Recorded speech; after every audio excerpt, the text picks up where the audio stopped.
Et si c'était vous est au départ un projet photographique collectif et solidaire sur la question de l'hébergement des sans-abri en France. Et depuis une semaine, ce travail de 5 ans mené par Marc Melki fait l'objet d'un livre publié chez Actes Sud. Bonjour Marc Melki. Bonjour. Merci d'être avec nous. Vous êtes très actif dans votre combat. Vous participez au festival Migrants Scène qui a lieu jusqu'au 26 novembre. Pour vous, témoigner, c'est toujours nécessaire. Oui, c'est nécessaire. C'est un acte politique. Solidaire. En même temps, c'est un acte de photographe. Donc, le rôle d'un photographe, c'est de témoigner. Et quand on se promène dans Paris ou dans la région parisienne, c'est difficile d'échapper à des mondes parallèles qui sont pourtant très flagrants et très, très visibles. Donc j'ai décidé de faire des photos, de témoigner, et puis après de faire un appel de solidarité avec des personnalités, des artistes, des journalistes, des gens du monde associatif, pour porter une parole et pour briser le silence, parce que j'ai l'impression quand même et dire stop à l'indifférence. Que ça dort pas seulement dans la rue, mais un peu aussi dans les ministères. Alors, votre livre, Et si c'était vous, donc, regroupe vos photos. Vous avez demandé à des personnalités de se mettre dans la peau de sans-abri. Est-ce que ça a été difficile de les convaincre ?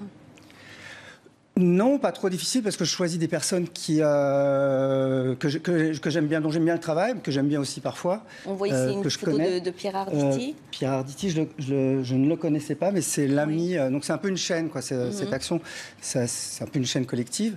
Et donc c'est l'ami de Didier Bezas qui est réalisateur, metteur en scène, acteur. Et j'ai d'abord photographié Didier. Et puis, je lui ai demandé de me passer le relais et il m'a gentiment proposé de photographier Pierre Arditi qui était tout à fait synchro avec l'action et avec le discours. Il y a eu des acteurs, des comédiens, beaucoup de monde a participé à ce projet. Là, j'ai photographié à peu près 70-75 personnalités avec des gens plus ou moins connus. Mais le but, c'était pas de faire non plus une galerie de stars, loin de là. C'est d'avoir de l'impact. Et c'est évident que Pierre Arditi a plus d'impact qu'un comédien ou une comédienne moins connue. Mais c'est une chaîne, voilà, l'un ne va pas sans l'autre. Et il pourrait aussi y avoir des anonymes dans cette démarche photographique. Et quelles ont été les réactions suite à la publication de ces photos ? Écoutez, les réactions... Elles sont dures, ces photos, elles sont choquantes. Oui, là, on voit Raphaël Glucksmann qui s'investit beaucoup. C'est une photo qu'on a fait en 2015, avant l'arrivée des migrants de Syrie, l'afflux de Libyens aussi, ou d'Afghans. Donc là, c'était principalement une action qui était autour des Roms. Parce qu'il y a aussi des migrants, on parle des migrants extra-européens, mais des migrants intra-européens existent aussi, des gens qui fuient une misère absolue et qui se retrouvent à Paris comme s'ils n'existaient pas. Quoi. Là, ces photos ont été faites en 2013, des enfants dorment dans la rue.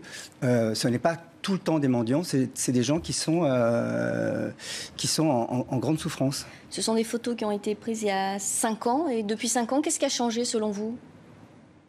Écoutez, en 5 ans, il y a eu un changement de... Madame Hidalgo est arrivée à la mairie. Bertrand Delanoë, dans sa dernière année, toutes ces photos ont été faites, la plupart des photos ont été faites avant l'arrivée de Madame Hidalgo, qui réagit avec Dominique Versini, qui essaye en tous les cas d'avoir un comportement, je trouve, plus humain que celui de Bertrand Delanoë, qui était plus occupé par les quais de Seine ou d'autres actions de communication. Là, mes images sont aussi de la communication, ça pourrait être même de l'anticommunication.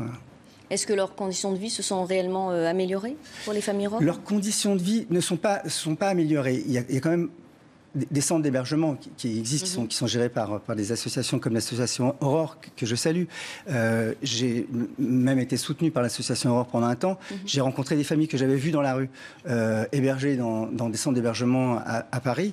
Donc il y a des choses qui sont faites, mais le SAMU social... La ville de Paris vont pas gérer des flux migratoires qui sont maintenant encore plus importants que les 10 à 15 000 Roms qui sont en France depuis une bonne dizaine d'années, peut-être plus. Et avec l'arrivée du nouveau président, Emmanuel Macron, est-ce que vous attendez là, c'est silence radio, quoi. Je sais pas. En tous les cas, sur l'extrême pauvreté... Je ne vais pas faire trop de 22 politique, associations ont adressé une lettre aujourd'hui ouverte au président de la République. Oui, mais on n'arrête pas d'alerter, quoi. Sur ces 5 dernières années, sous Hollande, tout le monde alertait. Les droits de l'homme, l'ONU, le défenseur des droits. On passe notre temps à alerter et il ne se passe rien. Donc, effectivement, il faut tous se mettre ensemble pour que ça se mette à bouger un petit peu, quoi. On se dit qu'on arrête de voir des enfants dans des bidonvilles, déscolarisés, des mineurs isolés dans les rues de Paris, qui dorment pas loin, vers Colonel Fabien, pas loin de France Terre d'Asile. C'est scandaleux, les images qu'on peut voir et que je montre. Est-ce que vous-même, vous êtes en contact avec des migrants? C'est une dernière question. Non.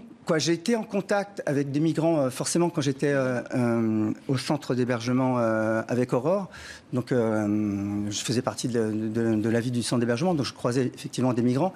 Après, des migrants que j'ai photographiés, comme mon sujet, c'est sur les gens qui vivent dans la rue et qui dorment dans la rue, j'ai choisi de les photographier pendant qu'ils dormaient, et même encore maintenant. Pour témoigner de leurs conditions insupportables. Donc c'est difficile pour moi après d'aller leur parler. J'en ai croisé certains parce que je suis passé à un moment donné un peu de l'autre côté en ayant des contacts avec le délégué interministériel, Monsieur Régnier, qui était là avant celui de maintenant que je connais pas, je me rappelle plus de son nom. Merci. Et donc j'ai quand même réussi à placer de temps en temps des gens que je voyais dans la rue avec qui j'allais parler, et ça se déclenchait assez rapidement, mais trop peu. Merci beaucoup Marc Melki pour cet entretien. Je rappelle votre livre Et si c'était vous, publié chez Actes Sud. Merci beaucoup pour votre témoignage. Je voulais juste te dire une petite publication dans Grazia cette semaine, et les bénéfices du livre iront à l'association Droit d'urgence. Voilà. Très bien, merci beaucoup.